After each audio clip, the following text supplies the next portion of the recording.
What's up, everyone? I hope you guys are having a fantastic Top Shot Tuesday. And since none of us are going to be sitting in that stress test queue waiting to open our packs, figured it would be a good chance to come and just chat about NBA Top Shot. Just hang out and chat. So if you're watching this on YouTube, don't. It's just going to be a blank video. Nothing is going to be there. No surprises. So just throw this on in the background. Give it a good listen. If you like what you hear, drop a like. Much appreciated. And if a few people like it, maybe we'll do it again. So just gonna talk a few things Top Shot. Wanted to cover trade tickets, give some thoughts and opinions on that, and cover then some purchases that I made from that trade ticket announcement that I just felt safer making. And they're all bona fide all stars under $10. So just wanted to share those. And just lastly, Series 3 and beyond. Like, where are we going? Where are we headed? What's Top Shot like in like March of 2022? What does the currency of fandom actually mean? Like, what is that? I think we're gonna find out a lot more of like what that truly means to both fans, like collectors, and even NBA Top Shot themselves and the NBA. This series and Series 3. So just wanted to cover all that stuff. A lot of that's speculative, but anyways, let's jump right into it. First on the plate, we got trade tickets. The stress test was going to happen today. That got pushed back. No big deal. It's a stress test. That's why we do them. But what do I think was going to happen today? Like, what did a lot of people think was going to happen today? I think realistically today, for this stress test, I traded my shitty moments. You traded in your shitty moments, and most likely, we were probably going to trade shitty moments. Like that's my gut feeling of what was going to happen today. Maybe I was completely wrong. I know people threw in some crazy things. However, Top Shot did say for the stress test that I think it was only base series at like 2 commons. So like I know there was some 15Ks in there. There's some Top Shot debuts. There's some low serials still in that. So like people could obviously still do it. It's part of the reason I'm doing it. Like I threw in some of my awful moments. The worst I'm gonna get back is 3 more awful moments. But I think something important to take away is that this was a 3-for-3 trade, meaning I was gonna trade in 3 moments. I was gonna get 3 tickets. Those 3 tickets allow me into that queue, right? In the future, though, they did say locker packs will contain 3 moments and will require 4 trade tickets to obtain. So this is actually really, really interesting, and they kind of go over this more with the Top Shot economist explaining the trade tickets. If you read that blog post, it's at the bottom of the trade ticket announcement.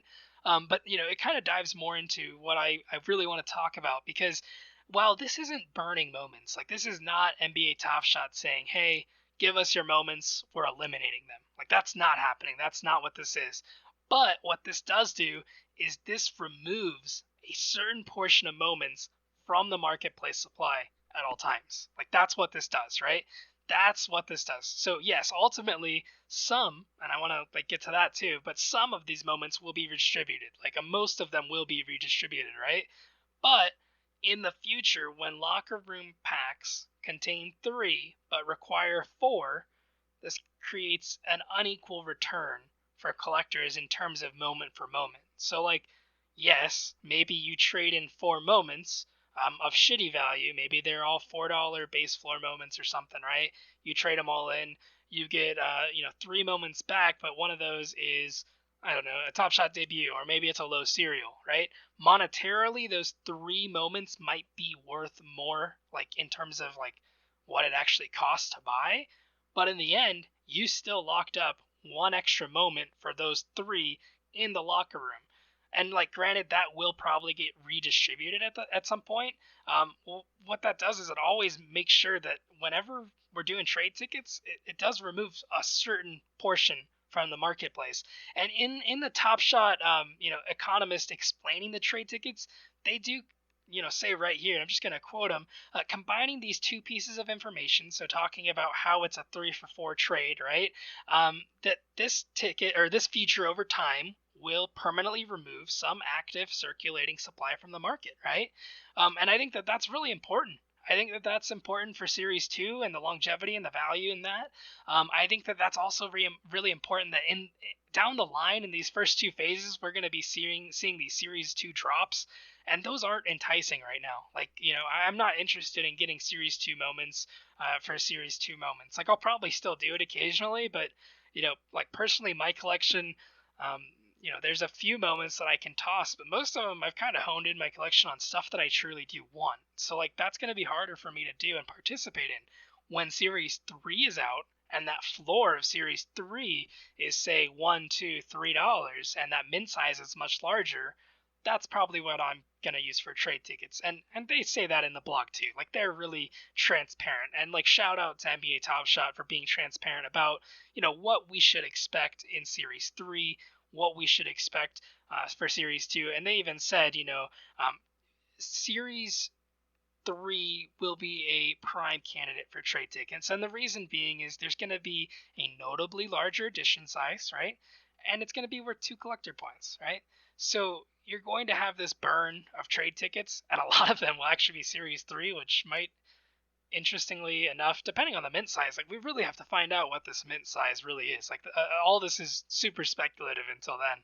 But I mean, we really have to find that out. But realistically, I mean, if people are burning Series 3 at a high enough rate, that could lift the floor on that too, for sure. So, but people that have entered into the Top Shot, platform, say in December or January or February, right, of 2021 or 2022, Series 2 will be really interesting for them. So, like, the Phase 1 and 2 rollout of these trade tickets is really interesting for new users, and it's really valuable for that. And in the long term, too, it removes a lot of Series 2 from the market. And I think that's really interesting. So, overall, the trade ticket system in general, we really, really, really, really, and I can't stress this enough, we really have to wait for Series 3 before we can, like, truly critique the system. I've seen a lot of, hey, how can I get 300 or 500 moments? That's more than my entire collection. And, like, I hear you. I'm in the same boat. I literally have like 145 to 150 moments. I consider that to be, a lot for me personally. That's what I consider to be quite a bit for me. But in the grand scheme of things, I know that it's not in some terms. So once we see Series 3 come up and those prices come out, I think we can judge that 300 to 500 number a little bit easier right now. Because, like, I mean, right now, I think it would, if that were to come out, it would severely limit that. And they talk about it in the blog. So I think people really need to hold off on critiquing the trade ticket system as a whole until we see Series 3 and the influx of new users that we get with that, if there is one. I'm not going to say there is or there isn't. But, we really have to watch that play out, because a lot of how trade tickets work depend on Series 3 moments and how new users interact with Series 3 and what they value with Series 2 and whether or not they value that collector score. So anyways, that's trade tickets. Like, frankly, almost in my opinion, the bigger news in the trade ticket announcement was Series 3 base set moments are going to be notably larger. And they even are saying, right, larger than anything we've ever before seen on Top Shot. So let me say it again. Larger than anything we've before seen on Top Shot. So, like, right now we have 35 and 40Ks. Those are kind of like your big mint size moments. Don't be shocked to see a 60, a 70, an 80, maybe even down the line in like April, May, June of Series 3 when we're getting towards that end. What if we do see 100K? Like, I guess, like, all this is super speculative, but what we can take away from this blog post, and what I really want to thank NBA Top Shot for doing, first off, is like signaling the don't trade in your Series 2 moments. Here's what's happening with Series 3. Like, they straight up told us Series 3 is going to be a much larger mint size. So that makes your 35Ks, your 40Ks, your 15Ks, just anything basically less than whatever the new mint size is, that increases their value, right? And with this announcement, we did see the floor raised from like $3 to $4 pretty quickly, in my opinion.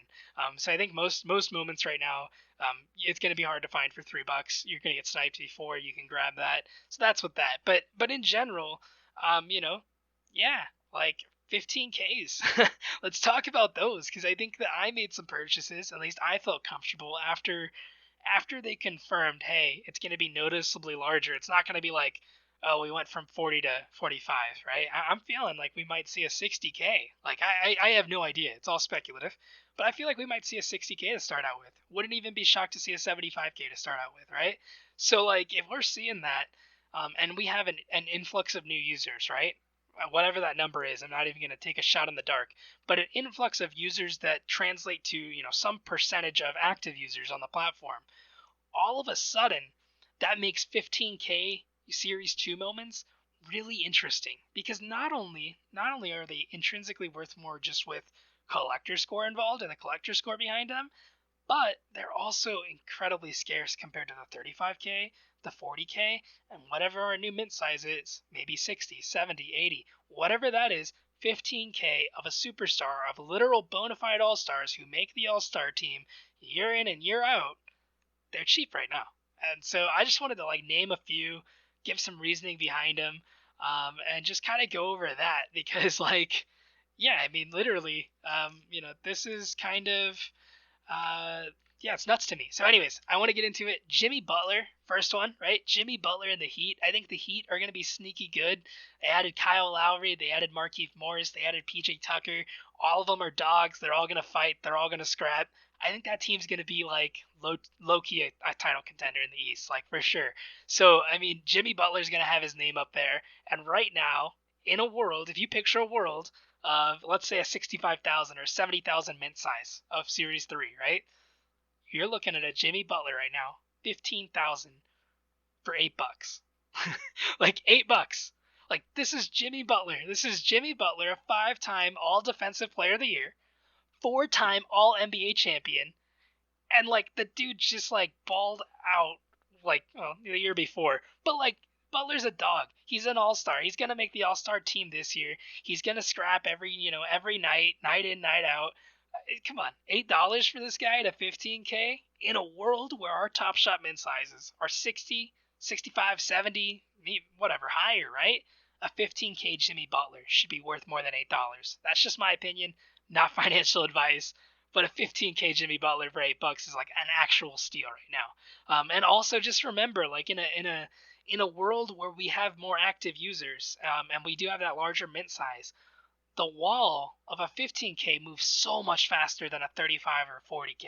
So the price action on that is going to fly compared to a 35 or a 40. So that's why I'm saying these 15Ks that are $10 seems like an absolute steal. I mean, it seems like an absolute steal to me. So anyways, on to the next one. Jimmy Butler was the first, so $8 Jimmy Butler. Check it out. Bradley Beal, $9. $9 for Bradley Beal. Dude's gonna probably be scoring, the person who scores in Washington at this point, right? Bradley Beal's gonna drop whatever he drops tonight, and it's gonna be awesome to see. I mean, literally, I think he averaged 30 points a night last year. So, what's the ceiling on that? But Bradley Beal's literally an all-star, made the all-star team last year, 3-time all-star, all NBA.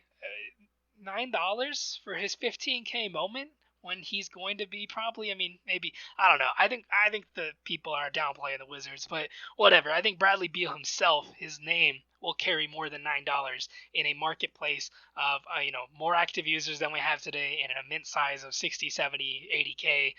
Bradley Beal for $9 for a 15K serial, or not a 15K serial, but a 15K mint size.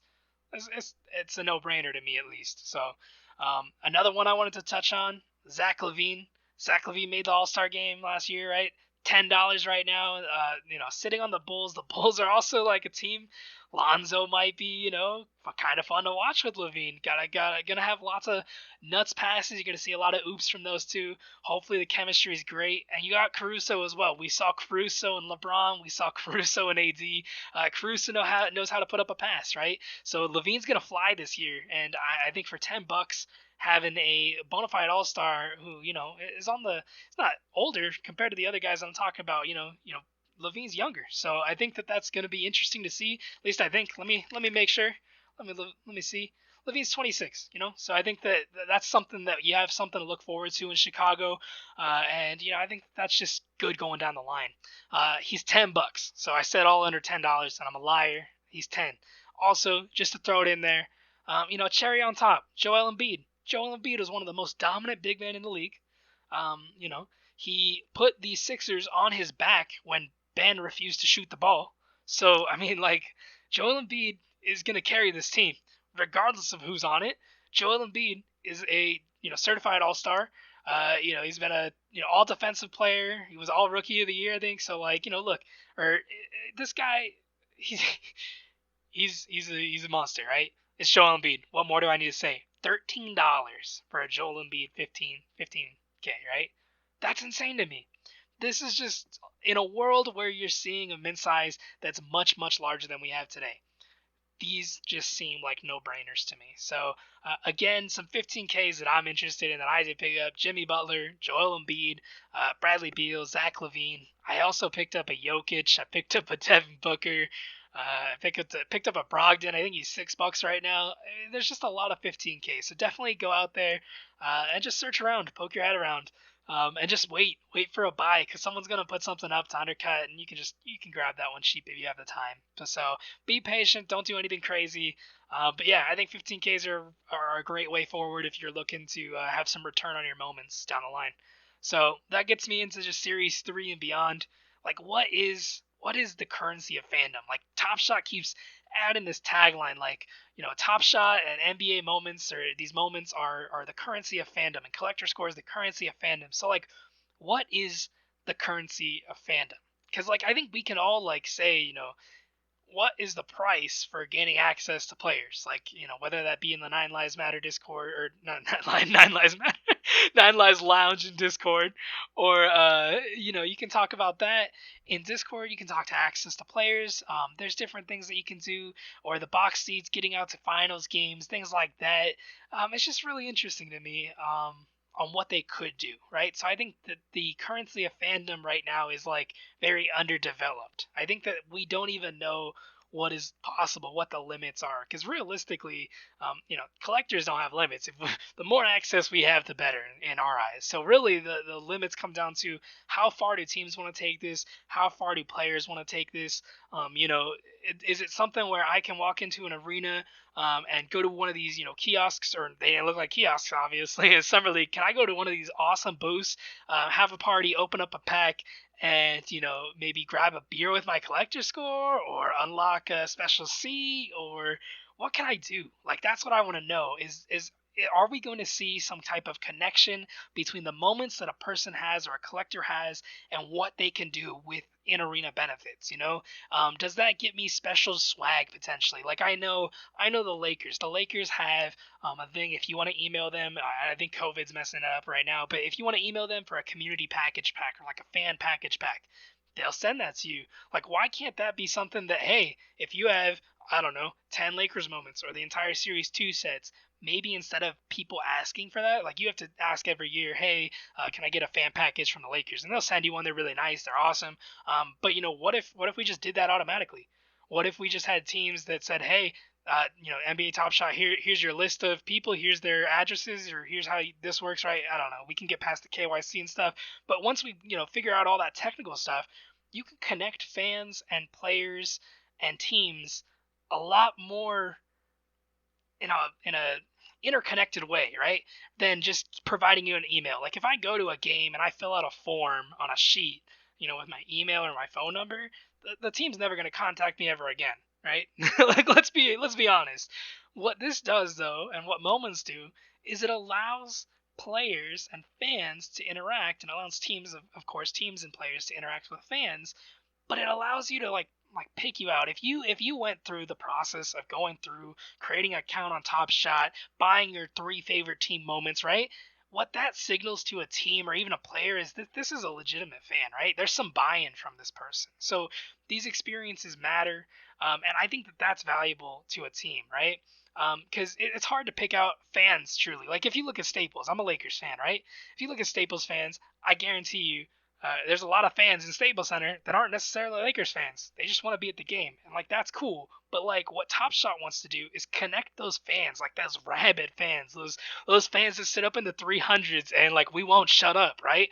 They want to connect those fans with these teams, and I think that might sound absurd to a few people, but realistically, like, that's what, like, we've always tried to do. Like, you want to connect with your most diehard fans. You really do. That's where you're going to see these experiences come out with maybe meeting players, maybe sitting in a box seat, maybe accessing, a special drop or something like that. There's just so many potential things that you can get from, maybe it's a physical, I'm a collector of this, I get a free bonus of, a beer at a game, or, it's a jersey signing event because I'm a Series 2 holder and a Series 1 holder, which I'm not. But maybe that's a thing, right? So down the line, I think collector score and like just in terms of the currency of fandom, the possibilities are limitless. Like the limits lie on the teams and players on what they want, right? Because Top Shot can connect with fans. They can connect the fans to the players and to the teams. It's up to how the teams and the players want to use this. And I think we're going to keep seeing NFTs in the NBA space, just outside of Top Shot, even like LaMelo's NFT, I think is fantastic. Like, it's a really interesting project. As his career develops, the NFT develops. You get more access as LaMelo gets better. That's just interesting. It's a cool take on it. It's a different way to be a fan than just putting your butt in a seat, gluing your eyes to the TV, or doing something like that. We want to engage people, not we, but like NBA Top Shot wants to engage people, right? That's the biggest thing about like this whole project is engaging people past just watching your favorite players, and that's what this can do. And whether that's just getting a beer and saying, "Hey, I have this cool collection, I can get a beer," and maybe you get an airdrop at a game or something like that, that's awesome. But there's also the potential to do a lot more. So I'm just really excited for Series 3 and beyond. I think that we're just at the beginning of this. Like, I know that's like real cliche. Everyone talks about how, we're just at the start. It's beta. It's just beta, and it's true. But honestly, it's exciting. I think I've been an active user. I think I might have talked about this before, but since like April, I tried to join in like March-ish, I believe, when like you couldn't join. There was a period where I tried to join, I couldn't. I came back. I joined in April. And Top Shot's just been really fun.